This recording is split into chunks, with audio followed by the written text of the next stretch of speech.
Welcome to the channel. My name is Matthias. Today we're going to talk about the Devil's Reign crossover that came out here in Argentina, the country where I live in. And the weird thing is that Marvel Editorial here doesn't put out the Daredevil series, so we don't get any of the setup to this crossover.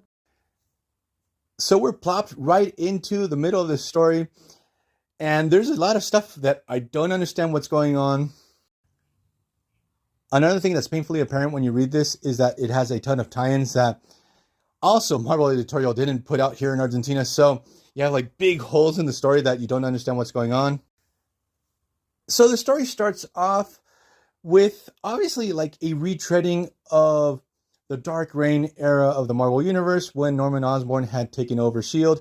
Now we have Wilson Fisk. He's the mayor of New York City. He has made it to be illegal to be a superhero. He actually sort of brings back the superhero registration. So there's a lot of retreading of old ideas. Also, there's a lot of Civil War vibes, like with our heroes hiding in the sewers and planning how to take down Wilson Fisk. It brings back a lot of that imagery, especially that the characters that are fighting against Wilson Fisk here are the characters that had revolted mostly against Tony Stark and the superhero registration back then. Also, the Thunderbolts are back. They're a big part of the story. Now, that aside, let's get into the main story. And every time we come across something that I don't know how we got to that situation or who that character is, I'm going to make that very apparent. So the story actually starts off, we have this couple, they're called the Stormwinds. And what is established in the story, and probably in the Daredevil series, is that they're sort of like power brokers or kingmakers. They're the ones behind the rise of Wilson Fisk and he being able to become the mayor of New York City in the first place. All we know is that there's a lot of friction between Wilson Fisk and these characters because he doesn't like being under the thumb. Then the story cuts to this confrontation between Daredevil and Kingpin, where we have this situation where Kingpin totally loses it. He has this file and he tells Daredevil, I don't know what you did. I had a piece of paper here that had your secret identity. I pulled it out of my safe the other day, and now it's just a blank piece of paper. So what happens is, obviously, Daredevil is completely relieved over the fact that Wilson Fisk doesn't know his secret identity. I do have to say that even though I'm not a Daredevil comics reader, I know that Wilson Fisk found out that Daredevil was Matt Murdock like 15 times, and then he always forgets who he is through comic book shenanigans. But what happens here, Daredevil sort of goads Wilson Fisk over the situation, and he just totally loses it. And what happens immediately the next day, like this whole situation sort of like broke Wilson Fisk. It was like a catalyst. Again, I have not read the Daredevil series prior to this, but it seems that this whole situation, being the mayor of New York City and so much power, is sort of pushing Wilson Fisk over the edge. So it happens immediately the next day. Wilson Fisk calls a press conference and he informs the world that it's illegal to be a superhero within the limits of his city, that they're going to enforce this law with the Thunderbolts, that every single hero is going to have to register. This whole part of the story, again, it has like echoes back to the superhero registration. They even name drop it a couple of times. And also you have the vibes of the Dark Reign here. I do have to say that even though the story, again, repeats a lot of stuff that already had happened within Marvel history, it does go in a pretty interesting direction. Then the story cuts to the Thunderbolts, which I really love the lineup. The team leader would be US Agent. Then we have Rhino. Then we have the female Electro and a symbiote, which is one of the Life Foundation symbiotes, Agony. They are sent in to capture Moon Knight, which surprisingly they're able to defeat.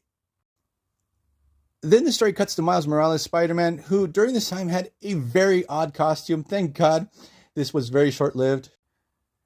He's helping firemen rescue people in this building that's all engulfed in flames when Fisk's enforcers arrive and they want to bring in Miles Morales. It's like, it's illegal to be a superhero. Captain America also arrives on scene, confronts these guys. He's like, hey, look, he's saving people's lives. And the thing is that Fisk's men are just not having it. They try to capture Miles Morales. Obviously, a battle ensues. We have Captain America fighting against these guys. Both Daredevils jump into action because obviously you had Matt Murdock Daredevil and Elektra was Daredevil during this time too. Also, we have Ben Reilly Spider-Man jumping in to help. But the thing is, like, I don't know where the OG Spider-Man is during this whole story. So once our heroes rescue Miles Morales, they go into the sewers. And here is where I mentioned that we get those old school Civil War vibes. We have Captain America trying to resolve how the hell they're going to deal with this situation with Wilson Fisk. Then the story actually cuts to the Fantastic Four, where, again, we have Fisk's forces arrive with Otto Octavius. They actually inform Mr. Fantastic that they're seizing the property and all his technology. And they actually capture Mr. Fantastic and the Invisible Woman. I do really love the interaction between Reed Richards and Otto Octavius, where he tells Otto, hey, I didn't know you were Wilson Fisk's servant. Like, he's pushing all his buttons. So it happens now. The bad guys have taken over the Fantastic Four's base of operations. Thing and the Human Torch are able to escape, and they take Valeria and Franklin with them. I do have to say that this story does a good job elevating the sense of dread and that the stakes are really high. Then the story cuts to Jessica Jones and Luke Cage, who are trying to help people from what seems to be like this really insane car accident. But what we discover is it was provoked by the Shocker, who was fighting against Darkhawk. Luke Cage totally loses it over the fact that Shocker put a lot of innocent people in danger. He takes him down pretty fast. And I forgot to mention that the Shocker is also on the Thunderbolts, as well as Otto Octavius. So what happens is we have this kid that's live streaming this battle between Luke Cage and the Shocker. And Luke Cage goes over to the kid, grabs the phone.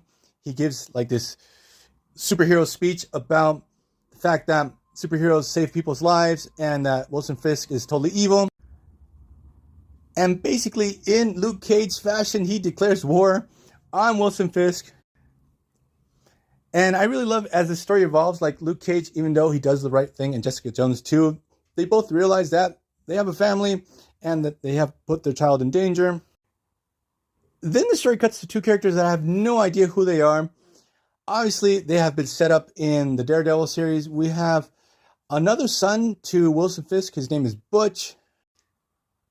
Because Richard Fisk, the one that was the Rose, he's not in this story. And we have Matt Murdock's brother, who is exactly like Matt Murdock. He's like his identical twin. Again, I have no idea where this guy came from. And another thing is that Butch and Matt Murdock's brother are sort of like hanging out. But it seems that Wilson Fisk and Butch are on really bad terms. So in the last couple of pages of the story, we get Otto Octavius going through Reed Richards' laboratory. He is immediately fixated on one of his interdimensional portals that he has. This is actually going to be a pretty interesting aspect of the story, what Otto is going to do with it.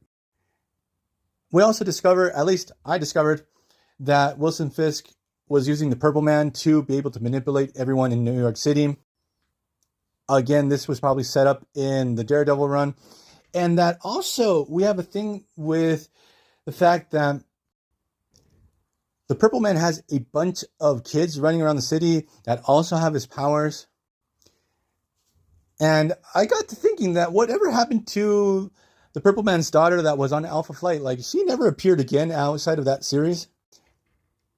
And the first issue actually ends with Wilson Fisk putting Purple Man in his place. Because again, it's established that Purple Man's powers don't work on Wilson Fisk. Also, another thing, I'm not sure if they sort of changed up Purple Man's powers because his mind control powers were based on pheromones. Here it's not super apparent. Here it doesn't seem as apparent. It sort of seems to be like more telepathic in nature, and that they have been augmented thanks to this device created by Otto Octavius. And Wilson Fisk actually has a cane that embedded into it has one of Purple Man's fingers. But that aside, I'm going to leave this video here. I hope you guys liked it. See you guys next time. Bye.